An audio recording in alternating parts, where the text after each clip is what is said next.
What's up, Kansas City? This is Glenn Brian Frizzell. Today I'm sitting here with Mr. Airick Leonard West, who is the school board president in the Kansas City, Missouri School District. Mr. West, let's get right down to it. KCTV5 posted this online earlier this summer. Article says Kansas City School District believes progress is being made towards accreditation. Question, where is the Kansas City School District in its re-accreditation process, Airick? And what is the state takeover versus local control issue? Where is that going? We're a little more progressed in the summer now, and I would like to know where you stand on this. Yeah, first the good news. Our scholars and our teachers were hard at work all last year. We predicted that we were going to see considerable success. We have every reason to believe that those predictions will bear fruit. On August 23rd, the state will make public our final accreditation data. It is our belief at this point that when that comes back, the Kansas City Public Schools will be eligible for provisional accreditation. Wow, that sounds pretty optimistic. Can you tell me, Mr. West, what your role as school board president has been? Honestly, not much. You know, the hard work that it takes to improve our test scores the way they have is really work that happens in the classroom. And so, to the extent that our scholars show up eager to learn, ready to learn, gifted by God to do so, and to the extent that our teachers show up willing to do the hard work, the long hours, and the sacrifice necessary, that's where achievement occurs. In my role as a policymaker, my job is just to try to ensure that the framework of the district doesn't impede the work in the classroom, and to the extent possible to try to give them the tools to really accelerate their work. But I can't take really any credit. It goes to our families and their children, and it goes to our principals and the teachers. Sounds like a lot of credit is being done to the classroom as far as teachers being able to round the troops up, so to say, and have their students perform on those tests. Mayor James was talking a little while earlier about maybe having a local takeover versus a state takeover. Where do you stand specifically on the city having control over the school district? And so there are three different ideas that I've heard positioned. One is having an elected board. That's what we have now. One is to have a mayor-controlled school district, which Mayor James put forward a couple of years ago, but is really backed away from at this point. And then the third is to have a state takeover, have Jefferson City run. What we know from the data, and when we talk about our children, it's important that we be grounded in what the research tells us. We can't be experimenting with children. We definitely don't want to go in directions that the research tells us is really not in their best interest. So what the research tells us is that state takeovers are categorically a failure. Now, mayoral control of school districts have about the same track record nationwide as elected school boards. And so to be intellectually honest with you, I would have to be an equal supporter of elected boards as well as mayoral control boards. Right now, the data, the evidence that's available suggests that neither is particularly better than the other, but they both have kind of the same success fail rating when it comes to urban school districts. And so I would be a supporter of either of those because either of those would produce results for our children. A state takeover is an entirely different phenomenon. There is no evidence across the country that those have been successful for urban children. Having rural Missouri have a dominant say in what takes place here in our community is not a strategy for success. A large part of why we have gotten to a place where it will soon be announced that we've earned provisional accreditation is that families have gotten involved in their schools. A large part of the reason for our success is that our teachers have begun collaborating and focusing on the data and figuring out where are these children at and what are we going to have to do to get them to where they need to be.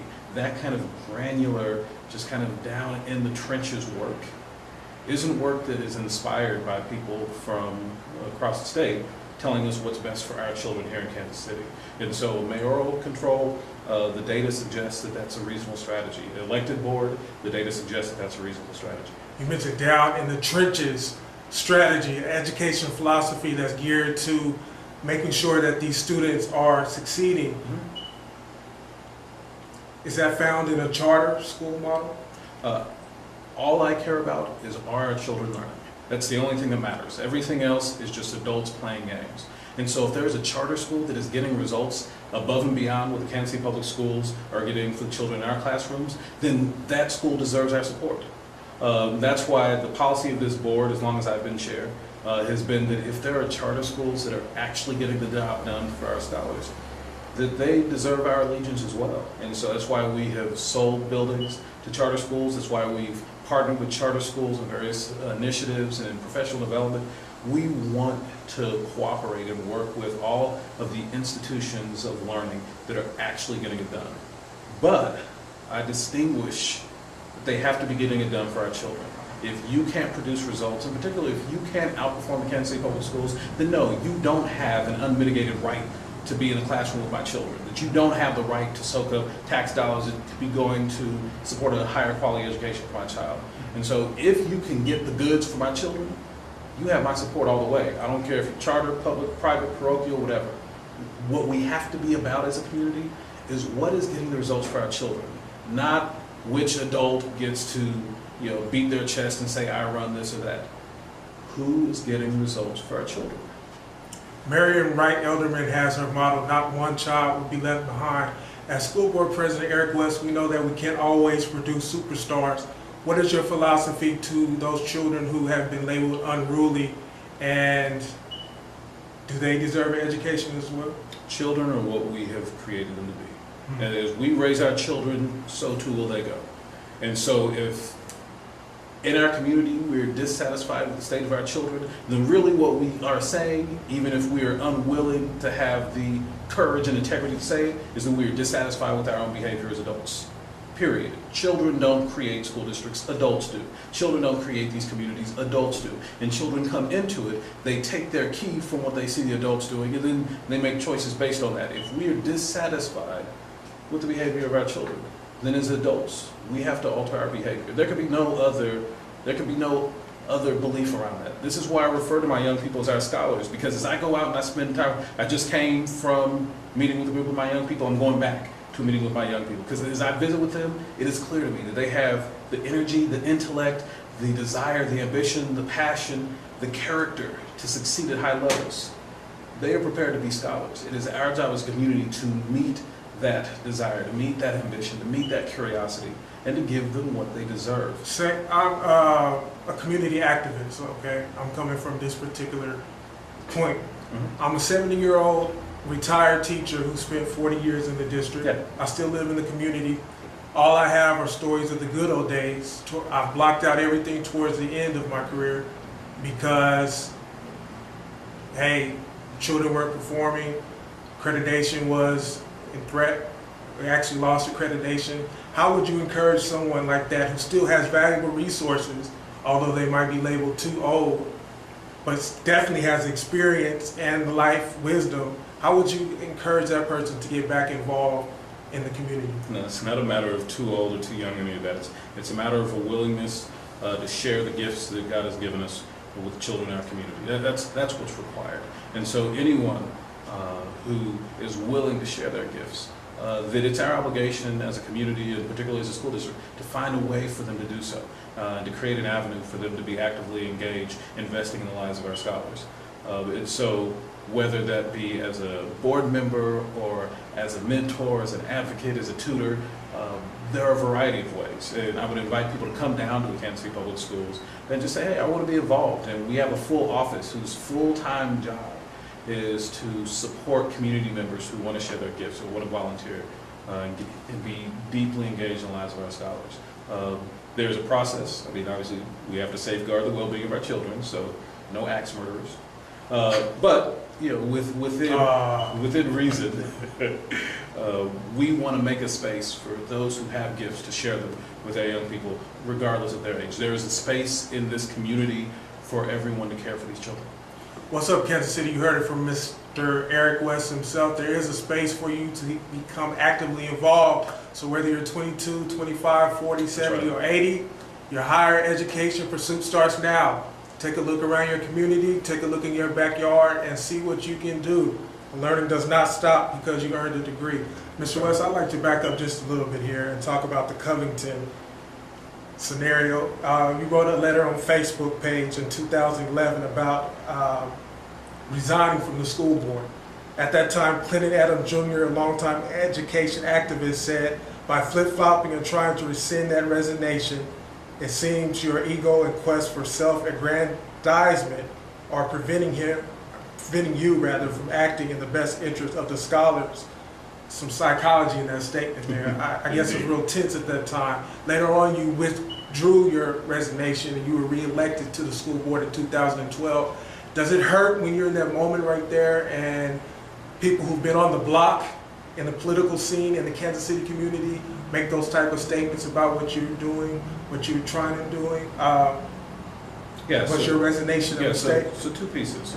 One, never resigned. I understand that people may have not read fully what was reported, or it's possible things were misreported, but I never resigned from the school board. What happened at the time, that there was an allegation, and at the time that allegation happened at a sensitive moment for Kansas City Public Schools, and so I had to choose which is more important.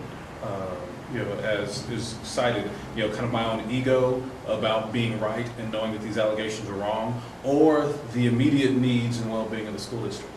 And so to set my ego aside and support the needs of the school district at that moment, I temporarily said I will step back from the chairmanship of the board until such time that these allegations are resolved. Fortunately, it didn't take very long for things to really be clear what had really transpired, and the former superintendent left, and things came out as they did, and it became obvious that the allegations against me weren't accurate. And so at that time, I did what I said I would do, that I would step back until such time as the allegations were cleared, and once they were cleared, which fortunately only took a few days, then I did make the request to my colleagues to return me to the chairmanship, and they overwhelmingly chose to do so. And then again, in 2012, when the citizens of Kansas City reelected me, I was unanimously selected once again as the chairman. Mr. West, yes or no statement, was there an adversary relationship between you and former superintendent Mr. Covington? No, and that it's one of the things that really confused myself and a lot of others, is that it wasn't a circumstance where any of us had a sense that he had already made plans for months to leave.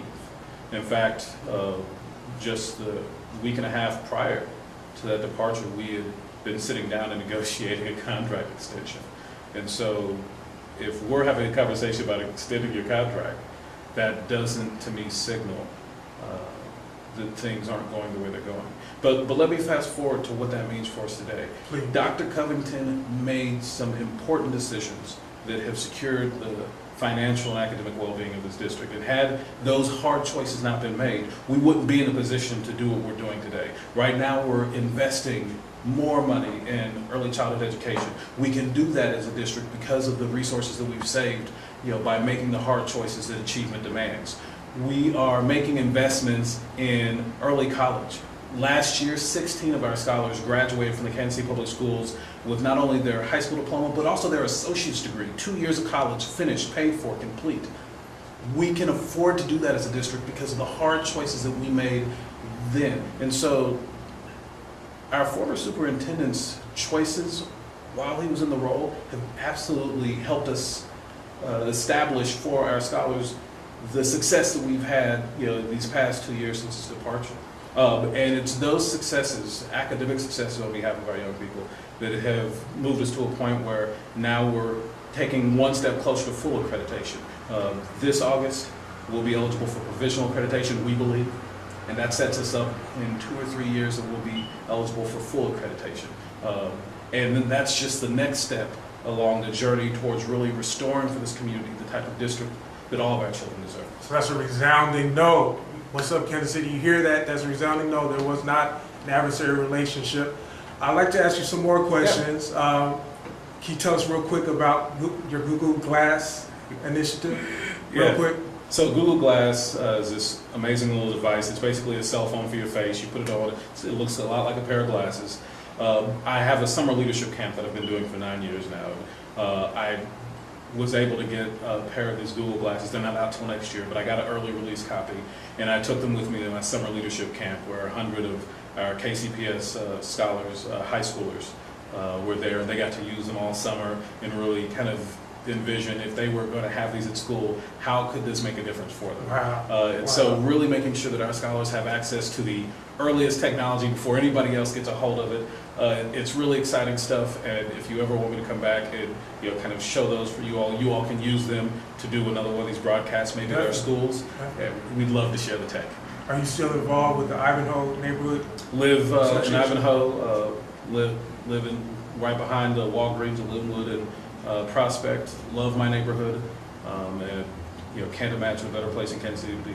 Wow, I think that is an excellent note on which to end this interview, Mr. Airick West. We definitely have to invite you back to touch on the topics that we just broached on today. Certainly. What's up, Kansas City? This is Glenn Bryan Frizzell wrapping up the interview here with Mr. Airick Leonard West, who is a school board president in the Kansas City, Missouri School District.